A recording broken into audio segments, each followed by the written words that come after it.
sobre Raquel Buenrostro, la nueva secretaria de Economía, y por ello hacemos contacto en este momento con Eduardo Torreblanca Yax, analista financiero y económico, y con Juan María Naveja, analista político e internacional, y bueno, por supuesto, analistas de Mega Noticias.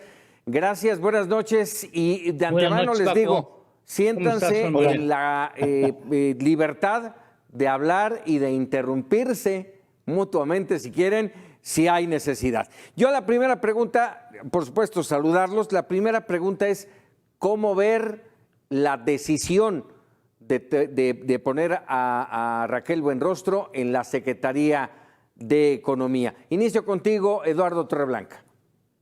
Bueno, me parece que es una decisión forzada por la sorpresa que ocasiona la salida imprevista de la secretaria Tatiana Cloutier. No estaba planeado el asunto, le pone un jaque involuntario al presidente y el presidente decide ir por una persona para él confiable, para él muy leal y eficiente. Yo creo que nadie puede poner en duda la eficiencia operativa de Raquel Buenrostro, porque ha obtenido muy buenos resultados en materia de recaudación fiscal, a pesar de que la economía no se presta para ello. O sea, ha sido capaz de sacar agua de las piedras, y por ello tiene un distintivo de ser una funcionaria dura. Si fuera luchadora libre, tendría que ser indudablemente una ruda. Así es, impecable, capaz, se le da una instrucción y la cumple. Y en ese sentido habría que ver por qué va con ese perfil a atender una secretaría que me parece que está en el lado opuesto a la de la responsabilidad en la recaudación fiscal, porque en la Secretaría de Economía lo que tiene que hacer es promover la creación de empresas, cosa que, por cierto, se ha hecho de manera muy tibia en esta presente administración, promover la creación de trabajos, de inversiones, fomentar la creación de oportunidades del financiamiento blando, cosa que en esta administración no se ha hecho, por cierto, fomentar el trabajo de la banca de desarrollo, cosa que prácticamente ha desaparecido en la presente administración. Pero el asunto más puntual y más delicado que tiene que atender Raquel Buenrostro es el asunto que tenemos con Canadá y con Estados Unidos. Exacto. En materia del diferendo del TEMEC, que por cierto ya se cumplieron los 75 primeros días de consultas. De ahora en adelante, si siguen, es porque los interlocutores Estados Unidos y Canadá consideran que hay algún tipo de avance. Cuando vean que este asunto no camina, llamarán a un panel y ahí, en un año aproximadamente, tendremos el resultado que podemos anticipar va a ser costosísimo para el país, Paco. A ver, voy a darle la palabra a Juan María, pero me quedé con duda desde el inicio porque dice Eduardo Torreblanca, sorpresiva. Caray, sorpresiva si desde el 26 de julio lo anunció y el 9 de septiembre lo reconfirmó. Lo de ayer fue un mero trámite. Efectivamente, eso es lo que iba yo también. Yo tengo todo el respeto del mundo para alguien como Lalo Torreblanca, que se la sabe de todas en temas de economía y finanzas. Sí, lo dijo en esos términos la propia Tatiana Cloutier, en el sentido de que el 26 de julio ya la había presentado y que todavía la ratificó el 26 de septiembre. Eso es lo que sabíamos. Pero dentro de todo esto, añadiendo a todo lo que ya señaló Lalo, mira, son dos momentos en este gobierno de la nueva secretaria de Economía. El primero, bastante deslucido, como oficial mayor de la Secretaría de Hacienda, ya Gastón García dio toda una semblanza de lo que ocurrió en esa trayectoria. Pero luego ha sido brillante, La verdad es que su trabajo como titular del SAT, y fue con una continuación, no sé si estés de acuerdo, Lalo, pero me parece que Margarita Ríos Farjat, la actual ministra de la Corte, también tuvo un buen desempeño en los pocos meses que estuvo como titular del SAT. Yo creo que es un error estarla moviendo, pero ¿qué estamos viendo? Estamos viendo cómo el presidente de la República se está rodeando de gente que es leal ante todo. Del ejército, pues ya hemos platicado mucho.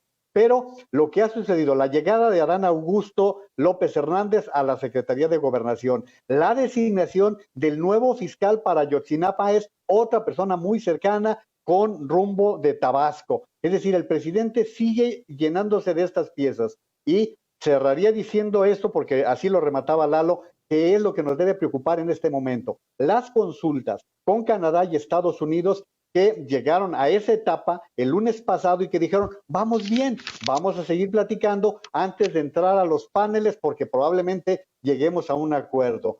Me preocupa que el día de ayer, después de que se oficializó la salida de Tatiana Cloutier, el presidente se reunió con el núcleo más duro de su gobierno, Rocío Nale, Octavio Oropesa, Manuel Bartlett, la propia Rocío Buenrostro.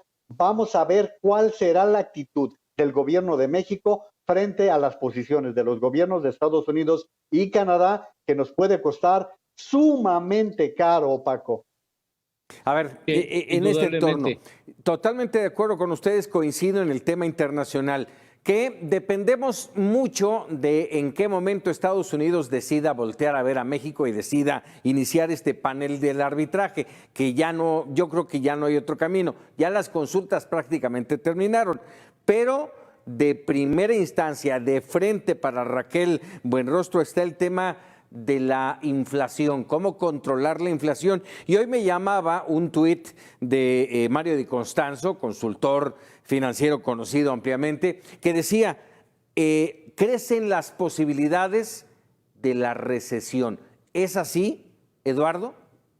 Sí, se ha dicho de una recesión atípica, porque en esta semana conocimos el empleo en Estados Unidos y nunca había habido un empleo tan robusto en una economía que va decreciendo y que aparentemente habrá de presentar una ligera recesión hacia el primer trimestre del año entrante. Si fuera esto así, está previsto de que pudiera durar poco tiempo, es decir, no más de 9 meses, por lo que se estaría saliendo de esa recesión de la economía estadounidense, una recesión breve, no muy profunda, hacia el 2024. Pero a México le va a pegar más fuerte, indudablemente, porque tenemos una sociedad comercial muy ligada a la Unión Americana y porque me parece que el hecho de no flexibilizar el asunto energético ante la perspectiva y la oferta del gobierno estadounidense de convertirnos junto con Canadá en un polo regional productor de microcomponentes, que de veras sería un segundo piso del TEMEC,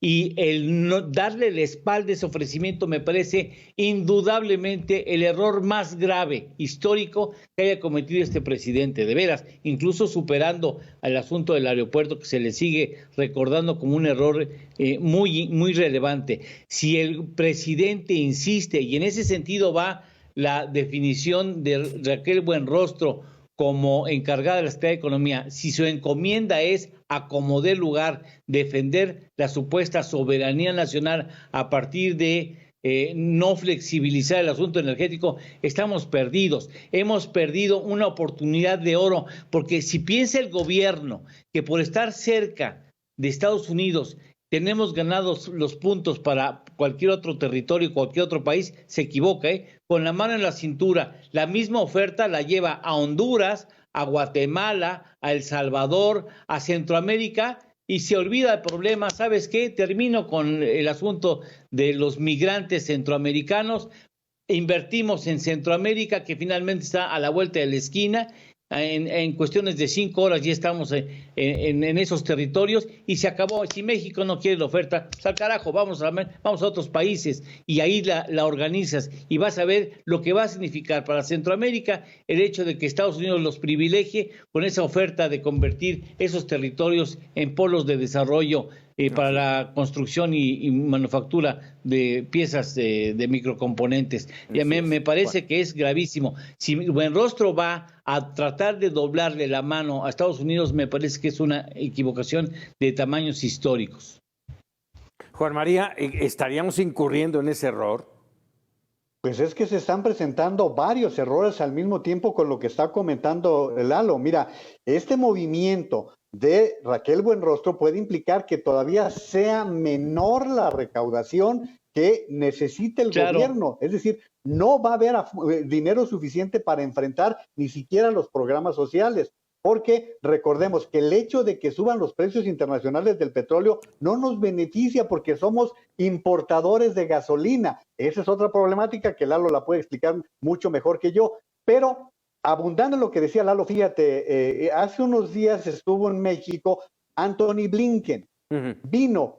Quién sabe de qué tamaño estuvieron las discusiones con respecto a lo que se refiere al Tratado de Libre Comercio. Pero el dulce que le puso en la mano al presidente de la República fue 50,000 millones de dólares disponibles para poder desarrollar lo que decía Lalo, lo de la parte de desarrollar chips, de estar haciendo todo esto de microcomponentes, y hasta dijeron, podemos convertir a Sonora en un nuevo polo de desarrollo. Si en este momento, Paco, Lalo, se volviese a la reforma de 2013, estaríamos primero entrando en un círculo virtuoso de producir energías limpias en primer lugar y de generar la electricidad que se requiere para poder entrarle a esto que decía Lalo, la gran oportunidad que tiene México, eso del nearshoring, que es la cercanía que tenemos con Estados Unidos. Pero si no nos anticipamos, hay un grave riesgo que hoy, dentro de un mes, nos puede afectar seriamente: la elección en Estados Unidos, donde los republicanos ganen el Senado, donde los republicanos recuperen la Cámara de Representantes. Adiós, gobierno de Joe Biden, y vendrán muchos dolores de cabeza para Estados Unidos, y pues para qué les platico para nosotros. Oye, independientemente, Paco, independientemente, déjame decir una cosa, agregando a lo que dice Juan María. No, el hecho de que tú seas buen recaudador, en este caso de Raquel, buena recaudadora, no te garantiza que vas a ser buena secretaria de Economía, ¿eh? Y a lo mejor pierdes una buena recaudadora y no tienes la garantía de tener una buena secretaria, porque una era doblar la mano a los contribuyentes y la otra es sobarlos, porque tienes ahí que hacer una labor de lobbying para atraer inversiones y promover la actividad económica, que es totalmente opuesto a lo que venía haciendo con tanta eficiencia en el SAT. Sí, bueno, si dejas buenos engranajes, en este caso en el SAT, podría seguirse por ahí, y si quien se queda, que por cierto por ahí va mi siguiente pregunta, si quien se queda tiene los mismos orígenes y la misma línea de Raquel Buenrostro, esto no podría pasar. A ver, hay muchos run-runs en el ambiente político y financiero. Les pregunto de dos, nos queda ya muy poco tiempo, les pido brevedad, pero hay dos temas. Uno, Arturo Medina, el procurador fiscal, con el ruido de que podría caer en el SAT el próximo lunes, que seguramente será cuando lo anuncien. Y la otra, hay el run de que Rogelio Ramírez de la O, el secretario de Hacienda, estaría diciendo adiós también al gabinete al terminar el tema del presupuesto. ¿Cómo lo ven ustedes? Inicio contigo, Juanma. De hecho, desde principios de mes se viene hablando, desde el principio de septiembre, se viene especulando la posibilidad de que se vaya Rogelio Ramírez de la O. Eso se ha venido comentando. Por lo que toca al relevo en el SAT, no es lo mismo tener a alguien con derecho de picaporte o con picaporte abierto como lo tiene Raquel Buenrostro con el presidente de la República. Y enseguida, pues recuerden ustedes que los grandes causantes que le debían al SAT ya no le deben, salvo Grupo Salinas. No vamos a ver qué es lo que pasa con esas deudas. Pero otra, Paco, donde a Raquel Buenrostro se le ocurra remover a Luz María Mora de la Subsecretaría de Economía, entonces sí, aguas, porque ella es quien ha llevado las negociaciones en las consultas. Por eso todo esto implica todo un ajedrez que, si el presidente de la República hace movimientos inadecuados en Hacienda, en la propia Secretaría de Economía, las consecuencias pueden ser muy serias. ¿Cómo se parece el fútbol mexicano a lo que está sucediendo en el gobierno federal con el gabinete? O sea, si hay una pieza que no debes de mover, es la Secretaría de Hacienda. Y si hay una segunda pieza que más te vale no mover, es la Secretaría de Economía, en materia económica. Y son las dos que están moviendo. Ahora, si resulta que el actual secretario de Hacienda renuncia, bueno, es una pésima señal, porque se te va la Secretaría de Economía, se te va el secretario de Hacienda. Bueno, evidentemente ahí el problema es el patrón, indudablemente. Caray, pues bueno, siempre interesante platicar con ustedes. Ya les adelantamos algo para opinar del próximo lunes, pero los temas verdaderamente están calientitos y son temas que nos deben de interesar a todos. El tema económico, sin duda, por supuesto, y el tema político, pues qué decir. Juan María Naveja, Eduardo Torreblanca Jax, muchísimas gracias como siempre. Hasta luego, Con mucho Juan María. gusto. Hasta luego, Paco. Hasta luego, Lalo. Paco. Gracias.